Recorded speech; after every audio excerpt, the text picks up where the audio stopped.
Okay, so let's jump into the new series here we started last weekend, all called Nehemiah, Courage for the Moment. And here's kind of what we said. We said, just recognizing the reality of how our lives work, that God has placed us on the planet for moments. There are moments that we are kind of called into. Some of those moments are more substantial or significant than others. And the reality is when our moment comes, we want to have courage to move into it, to embrace it, to not shrink back from it, but to really walk into it in faith. And all of us have versions of this that we're going to experience in our lifetime. And the question becomes, God, kind of what moments have you put in front of me? What moment maybe am I in or being prepared for? And how do I be a person of courage as I embrace that? And so what we've been doing and what we're going to do over the next bunch of weeks is kind of look at a great example of this from the scriptures in the book of Nehemiah. And Nehemiah is a guy that really embraced his moment. Really did it in a heroic way. And we started this conversation last week.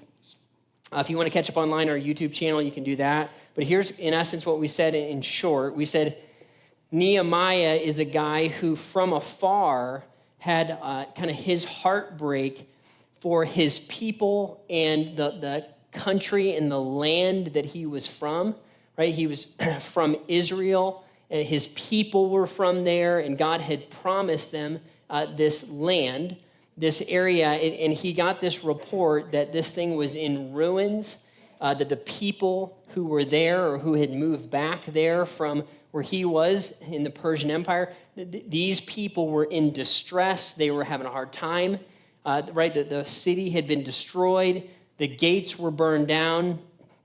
And so he developed this passion, this vision for restoring the ruins of kind of what existed.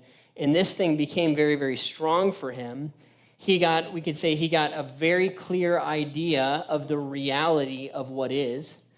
He wasn't in denial about how broken things were. He didn't have rose-colored glasses when he viewed them. It wasn't that he was diminishing or denying any of the reality of how bad things were. But what he did is he said, I'm not going to accept the status quo of this. What I envision and what I believe God is calling us to is not just what is, but what could be, right? What could be. And he saw a vision of what could be, kind of, right? The difference, the gap between the brokenness and the destruction to kind of this glory of what he imagined of this group of people being strong and unified and protected and safe and having the walls of their city be rebuilt would be the massive project that was in his heart. And in this day and time, if a city or an area didn't have physical walls, then other nations could just kind of walk in and take over. It was almost that simple. We can't even almost imagine that would be how things are, but that was the case. So if the walls of a city were broken down, you're vulnerable. And you could kind of just be destroyed or taken advantage of very, very easily. And so he wanted to kind of rebuild that identity, and not just the physical walls, but all that goes with it, is to see this group of people be supported and encouraged and united and have the physical city kind of find an identity and a health again. We said this pattern is often what God will do, is God will help someone, a leader, an individual, see clearly what is, and then call them to embrace what could be, right? Something different, a different vision and version of that. And Nehemiah was really based on faith, because God had promised to bring the people of Israel back together after they had been separated, right, and dispersed, because nations had come in and kind of separated all these people and taken them as exiles. God said, hey, I will rebuild this thing that has been destroyed. And so he believed that. And so rather than responding with apathy and saying, who cares, rather than saying, I'm helpless or hopeless, I can't do anything about this, he decided to lean into what could be. and began to move towards it. Now, what's so powerful about this is Nehemiah gets very practical and honest and detailed about how he goes about it. And there's not just this moment where he sees the reality of what needs to happen and then acts and then immediately starts to put everything into motion. It's not that simple. There's going to be a gap, and we know from the historical account that there's a gap of about 4 months between when Nehemiah is struck with this, what needs to happen, and by the time he actually kind of gets there, right? And so we're going to look today at some of that gap in the reality of what it looks like to be in waiting, all right? Because the reality is we're going to spend an enormous amount of time in our lives in waiting, and it is kind of the worst, right? Nobody likes to wait. Right? We want to have stuff. And whether that waiting is waiting for a vision to come into place, waiting for a job to show up or materialize or an opportunity to come. Often what happens is there's a vision, right? There's a vision of what could be, but there's no opportunity. There's no path. There's no way forward, or it's just not ready yet. So a bunch of us are probably in that situation today where we're waiting. We have a vision of the future. We want to be doing this. We want to be here. We want a relationship. We want this career. We want this ministry impact. Maybe we want to be doing things in a situation where we can really be in a place of impact. I know for us, we've been longing as a church. We've been longing for a long time to be in the new building. A lot of you have asked me that question. When are we going to be there? And I said, we are waiting. Right? And you just looked at me, right? And I said, in the fall, right? We're going to maybe in the fall, we're going to do that. So, right? A bunch of us understand this, and it's hard. Waiting is so super hard. It's a challenge to us. And the thing is we're going to see is there's some really, really, really good stuff that happens in the waiting, right? Even though it's a challenge and a struggle for us, and it really pushes us, and our culture probably makes this even harder. All right, I was thinking about this the other day. I was thinking about how I listen to music versus my kids and how they listen to music. Like, I have four kids, and 3 of them are teenagers, and so if they want to listen to a song, they just hit a button, and there's the song. And I was like, that's just so awesome, right? And of course, I can do that too now. But when I was a kid, I'm a dinosaur at this point. When I was a kid, I listened to cassette tapes. Does anybody ever seen a cassette tape, right, in this room? So if you wanted to listen to a song on a cassette tape, you had to wait like an hour for the whole thing to play out before it hit that song that you want to listen to. It's in the middle somewhere. You have fast forward over and over, right, and make yourself crazy. Now it's like, boop. If things don't work fast enough for us, we lose our minds. Right now, I'm going to lose my mind with the weather app. I don't know what's happening, right? I want to check the weather. It's getting colder. I want to know, what should I wear today? And I have to wait 3 seconds, right? For this thing to work, this is a debacle. And that's about how we are today, right? It's a thing. So you're like, 4 months? Moses had to wait 40 years. Jesus had to wait 30 years before his ministry started. Wow, this is serious waiting. What do we do in this place? What does this look like? How does it work? Here's some of what God's word tells us. Lamentations 3:25 says this, the Lord is good to those who wait for him, to the soul who seeks him. Right? The Lord is good to those who seek after him in the waiting. Right? And I'm going to make some notes here because here's one of the things I want you to walk away with, and I want to walk away with. I have to be reminded because I've messed this up in every possible way, I believe at this point. Waiting is not a passive thing. Right? It's not just like sitting in the waiting room twiddling my thumbs. Waiting is active. There's stuff we can do. It's just not this stuff yet. Right? So one of the things I want to do, right, is I want to seek God. Right? I want to seek him in the waiting. And we're going to see that this is the primary, the most important, the most the critical thing that needs to happen, as we're going to see even in some Nehemiah story here, seeking God in the middle of the waiting is the thing that God is calling us to. It's huge. Here's this dichotomy that keeps playing out where we think, man, is God trying to do something in me, or is God trying to do something through me? And the answer is yes. God is trying to do something in me as he's doing something through me. That's how it works. As I seek God, as he's preparing me and molding me and kind of grinding me into this different kind of person, I become something different on the way into the vision. And that's how it's supposed to work. I become a blessing to the people around me. So I change and the people around me change. It's all working, and God's doing all that on purpose. Is it for you? Yes. Is it for them? Yes. God's able to do both. Right? Beautiful. Seek him. Another one. But they who wait for the Lord shall renew their strength. They shall mount up with wings like eagles. They shall run and not be weary. They shall walk and not faint. The one who actively, purposely seeks the Lord is going to find this rhythm of renewal as they pursue whatever it is God's got them doing. Right? They're going to find new strength and be able to endure. Other places in Scripture, it says the one who's planted by the waters, right? They're going to be able to endure, like a tree planted by the water, they're going to be able to endure drought and wind and difficulty. Why? Because they're anchored properly. They're in a place of waiting, seeking God. Here's another one. For the Lord is a God of justice. Blessed are all who wait for him. Right?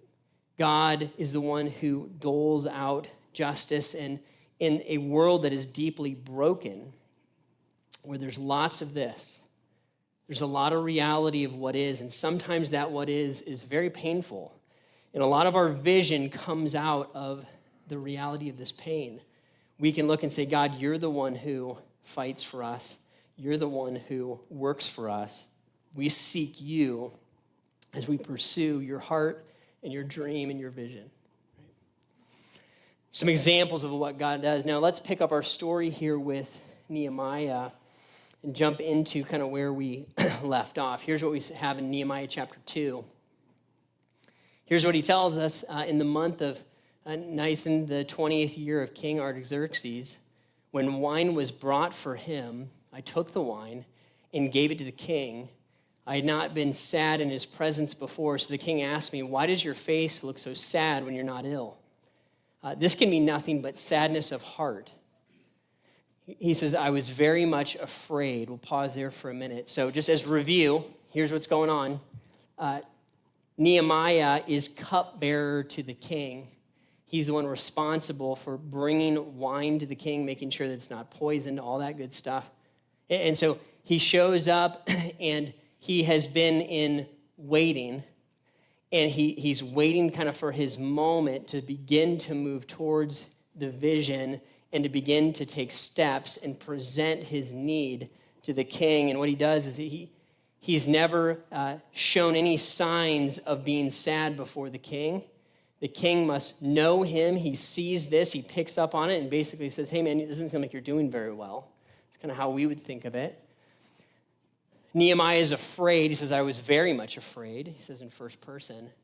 And there's reasons for that. The king would have had so much power that if the king decided that he was just displeased with Nehemiah, he could have said, hey, you're not my cupbearer anymore.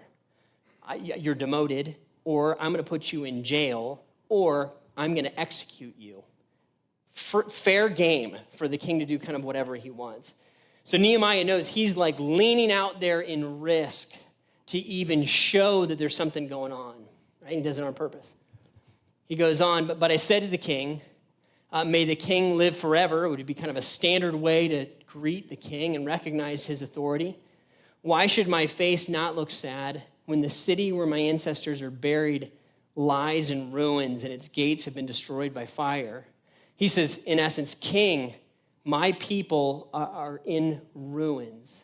He's like, of course my heart is broken. And King, for a lot of reasons, King Artaxerxes would have been familiar with what was going on in a big picture way with Jerusalem. Maybe he never thought about it or connected the dots that Nehemiah would have had his roots back here. But he certainly, as he describes his situation, he hears him and he says, hey, this is a train wreck back here, and my heart is broken because of it. The king said to me, what is it you want? Right? So you get to this moment, and Nehemiah is faced with the question now the opportunity is there. What do you want? What are you seeking?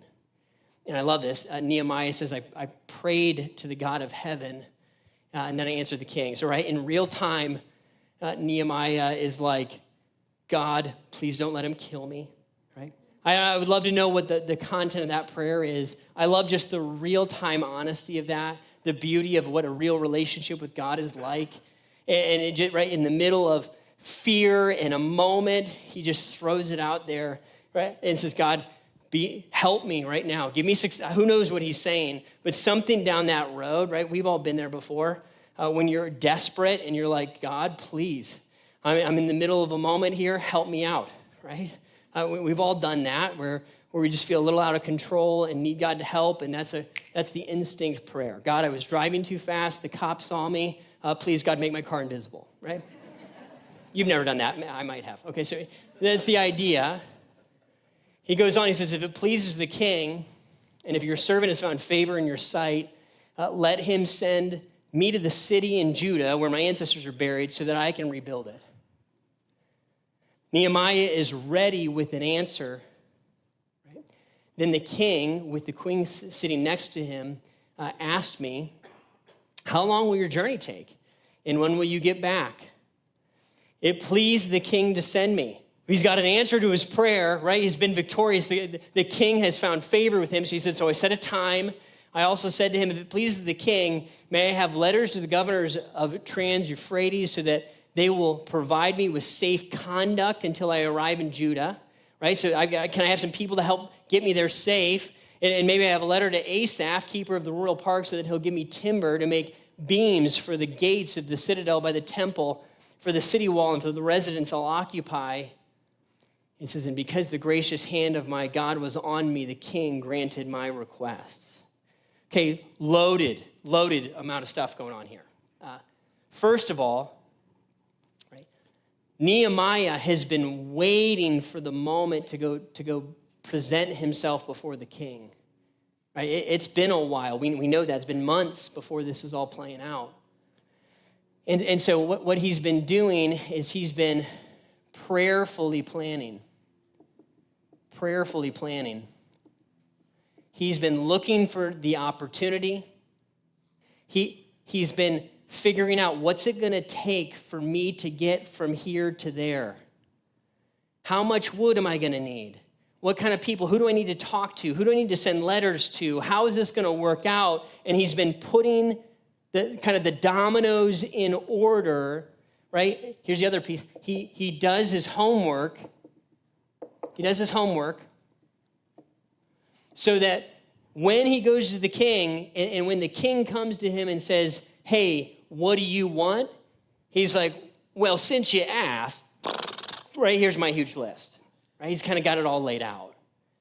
There's no like, well, I don't know. Let me go think about it. I've never actually thought this through before. None of that. He has done his homework, prayerfully planned, sought God in the middle of it, right? Open-handedly looked for this moment, asked for success before the Lord. And then when the time comes, he's able to really go all in and with thought and diligence, ask for what he needs. Guys, this is night and day difference between, I think, what often happens. Right? The assumption is this. Here's a handful of things that can happen. If we make it through this part, which is not a no-brainer, if we make it from here to here, which usually, right, that we get caught in the snares of apathy or feeling helpless or hopeless or just not having the courage or faith to lean into this, if we make it through this one, then the next kind of pitfall we could fall into is is believing that I should just sit around and do nothing until the opportunity shows up. Or the opposite pitfall is that we skip all this and just try to jump right into it. I've messed both those up, right? Both those have been errors I've made, and they make for an awful mess. Nehemiah travels this thing beautifully. He recognizes there's plenty of work to be done here, right? There's plenty of work to be done, plenty to plan and homework to do and things to understand, right? And so you say, Ryan, how does this look, man, for me? Like, you have somewhere you want to be, and you're like, yeah, and I can't be there right now, and it stinks, right? We've all thought that way. I'm not there. I'm not in the relationship I want to have. I'm not in the situation. I don't have the job I want to have. I'm not in the position that I want to be. I'm not living in the home. We're not paid off in debt yet, but whatever the thing is. And so the question, here's your question. The question when I'm in waiting is, what can I do now that will prepare me for when I get here? That's your question, right? That's my question. God, what can I do right now? That by the time I get there, I'm really, really glad that I embraced and took advantage of that waiting preparation period so that I showed up ready here. Here's the reality, okay? Ready? Here's the thing. A lot of us, a lot of times, our dreams, our visions have some version of more attached to them. More responsibility, more money, more blah, blah, a spouse, a situation, you name it, okay? More, some version of more. Some version of different. And here's the thing. If I show up here and the Lord gives me more, if my character is not prepared and formed, and my person isn't ready to receive this, what happens is this thing that should be a blessing to me and a blessing to the people around me becomes a curse to me and a destruction to me. Say, Ryan, that sounds crazy. What do you mean? All you have to do is look at the myriad of young people that we elevate in our culture and give them way too much fame or money, and what does it do? The weight of it falls upon itself and crushes people. There's no way for them to have the character underneath that to steward it well. So what's God doing in the waiting room is he's making you. He's making me in the middle of it. On the way into this campus, I can't even tell you the amount of excruciating time I spent here and in these pieces, asking God, is this what you want? Breaking my death grip on different versions of my dreams that I had to let go of in order to be ready to show up in this one. Pruning and pain and the crucible of being in here prepares me to be ready to be here. And if I zone out here, if I short circuit this, then I'm not going to be ready to steward this one. And I want a wife today. I want a husband today. I want to become the kind of person who can become a godly husband or wife tomorrow. I just wish I was in this situation now. I wish I could impact people. Become the kind of person that can handle more than you're handling today. Am I faithful with what God has given in the moment, in the season? And this is where Nehemiah just absolutely shines. As he takes hold of the opportunity to be faithful in the waiting room. And it's in this spot that God does some of his finest work. Right? It's in here. And now we can show up in here and be ready. Right? So he shows up to the king and he is prepared. He's prepared his heart. He's prepared his plan. He's done his homework, his research. and he just lays it all out before the king. Right? And guys, what I want us to see is the homework and the planning is all part of prayer. God is wanting us, this is all connected together. God is wanting us to seek him and do the homework at the same time. That these things aren't mutually exclusive. And this is the idea that often gets messed up, is some of us are planners and some of us are prayers. Sometimes it goes like this. Some of you are wired, I'm definitely wired more this way, right? I'm like, hey, give me a giant whiteboard and I'll give you a plan, right? You got a problem? Oh man, I'll lay out some steps and arrows and pictures, really sweet stick figures, and you'll be golden, right? I will solve your problem in very short time. Right, planner. Some of us are prayers and we're like, man, I don't need all that crazy planning. I'm just going to pray and like kind of see what God does. And you're wired that way. You kind of just go for it. Here's the thing. These things are connected. Here's what we say. Prayer is where planning starts. I want to start and say, God, I want your will, not mine. God, I want your vision. Help me see it. You see what this thing is, Lord. You see. You see the heartbreak. You see what I'm longing. And often our desires, our hopes, our visions, often they're good things. But I want to release them that they might not be elevated above God. God, here's what I'm thinking. Is this what you see? Is this what you're calling me to? And it's in this seeking and this releasing that God is molding. And as I start there, I want God to walk with me through the planning, right? With open hands, continue to lean into the research and understand what needs to happen. What does it mean to be a part of this ministry? What does it mean to be a faithful husband or wife? What does it mean to be a parent of a child? What does it mean to embrace this career? Do I need to spend a day shadowing? What does it mean to open the next chapter of vision for my life? Right? Some of you say, Ryan, I'm settled, man. I'm done. No, you're not. Are you in heaven? You're not done. God has something for you. You may not have seen the chapter ending and opening yet, but there's more left to do. Well, if we're drawing breath, so God is doing something in us, and he's going to do something through us. Prayer's where it begins, but right, planning is all part of it.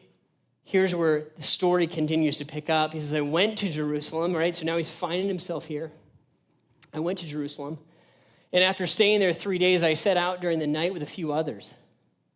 I had not told anyone what God had put in my heart to do for Jerusalem. There were no mounts with me except the one I was riding on. By night, I went out through the valley gate toward the jackal well and the dung gate. That's an awesome name. Examining the walls of Jerusalem, which had been broken down and its gates, which had been destroyed by fire. Then I moved on toward the fountain gate and the king's pool. But there was not enough room for my mount to get through, so I went up by the valley by night, examining the wall. Finally, I turned back and re-entered through the valley gate. The officials did not know where I had gone or what I was doing, because as yet I had said nothing to the Jews or the priests or the nobles or officials or any others, who would be doing the work.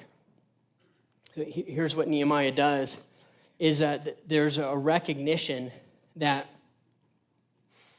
the vision of what God has put in our heart is not always ready for public consumption.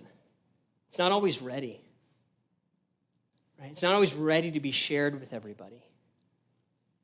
The vision that God is born or is birthing in you, what he's calling you to, what he's asking you to become a part of, what he's doing, there's probably just a trusted few people that you may share that vision with.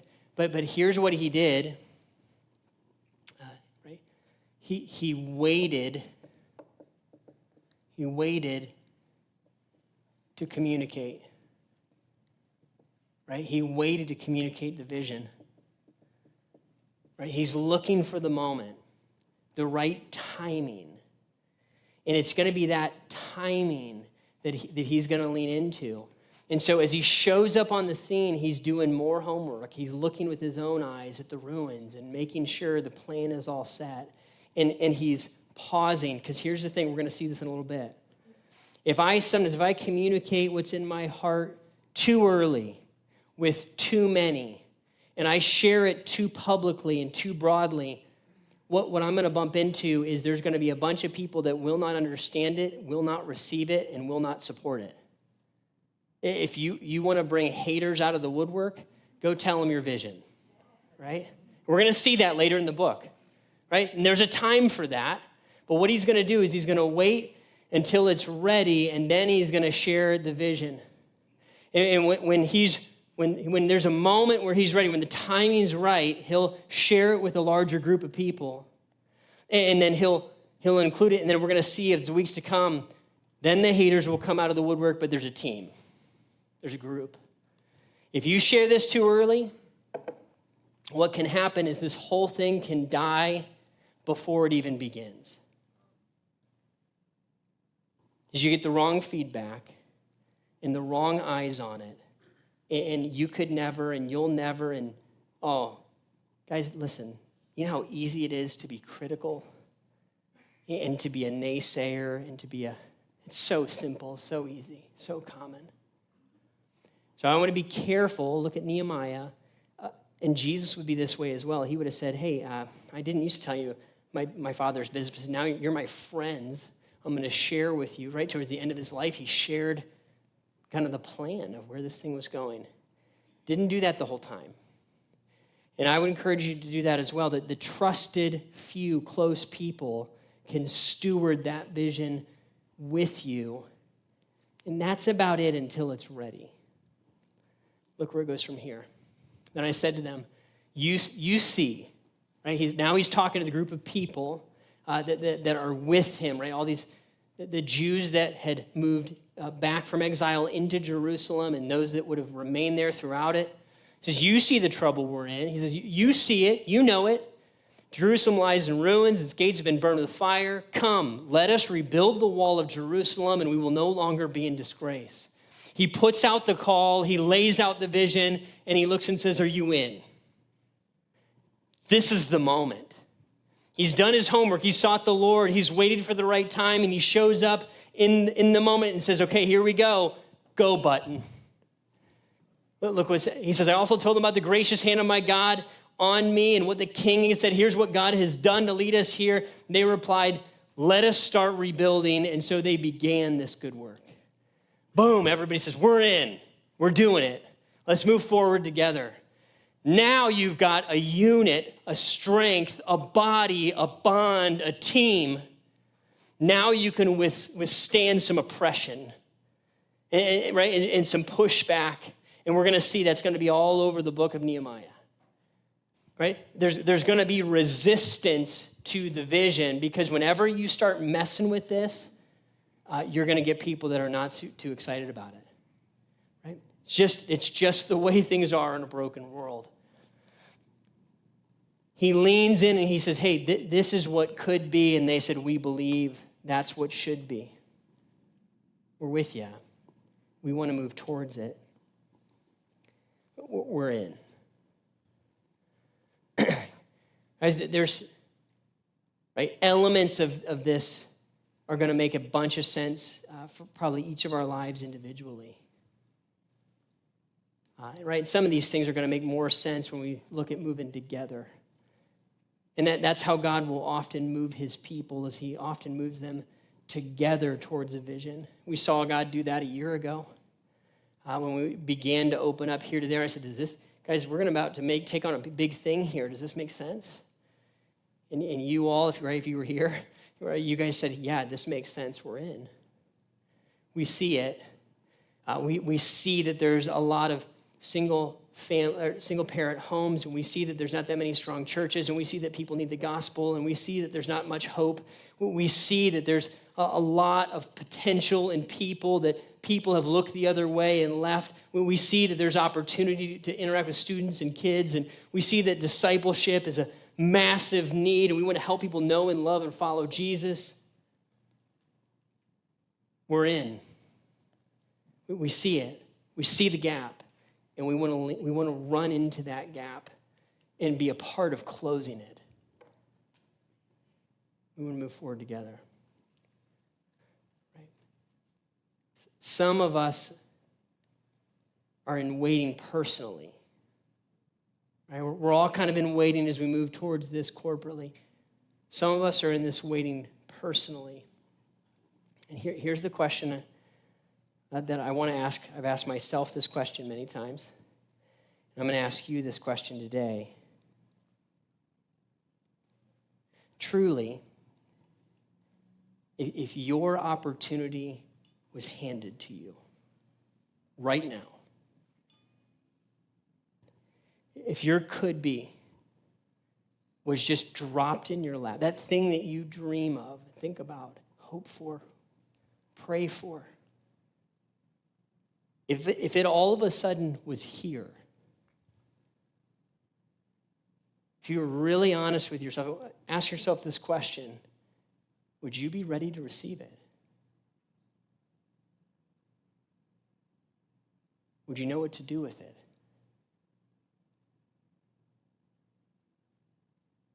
Have you done the homework? The seeking,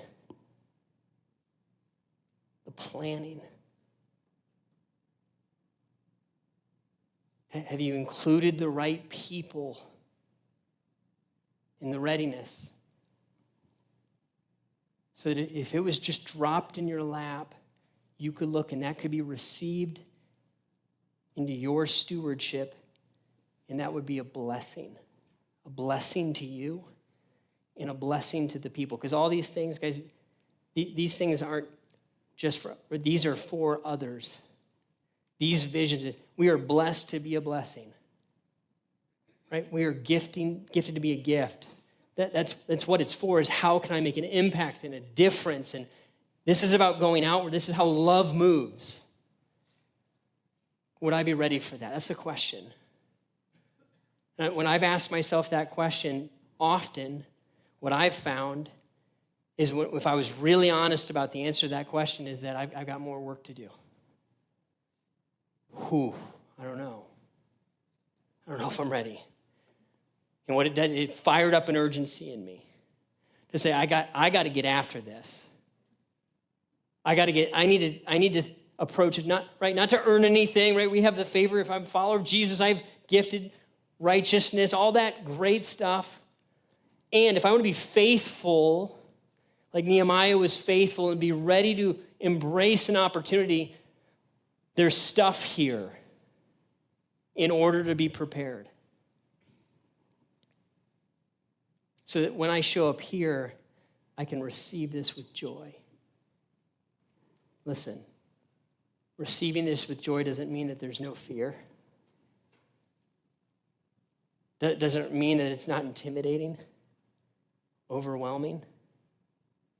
I can't tell you how many times I've stepped into this space and thought, I have no idea what I'm doing here. God, are you sure you picked like the right guy? Is it like some? There's a lot of that.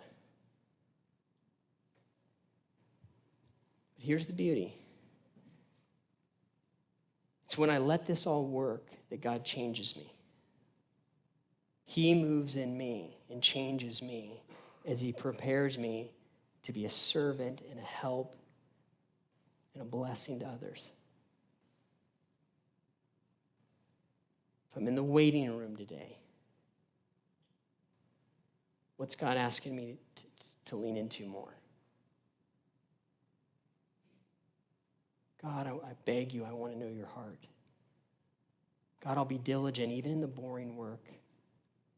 Figure out who needs letters written to them. How many trees do we need? Rebuild these walls. Right? God, who do you want? Who can I trust to bring into this vision? Diligent, careful, patient. Prepare me for that to which you've called me to. And the point of the whole thing is that we're living life with him in the whole of it. What is God calling you to? What's he asking you to embrace? Guys, as the band comes out, I'd love to lean into this in our hearts and minds. Would you pray with me? We prepare to worship here together.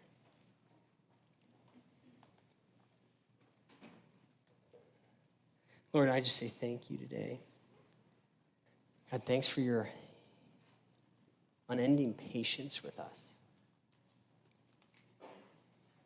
Oh, Lord, I just want to confess that I have squandered time in the waiting room. You know that. And Lord, I pray that you would help me to not do that anymore, that you'd help each of us to have courage to be engaged and present and diligent, even in the waiting, in the boring work, in the difficult moments.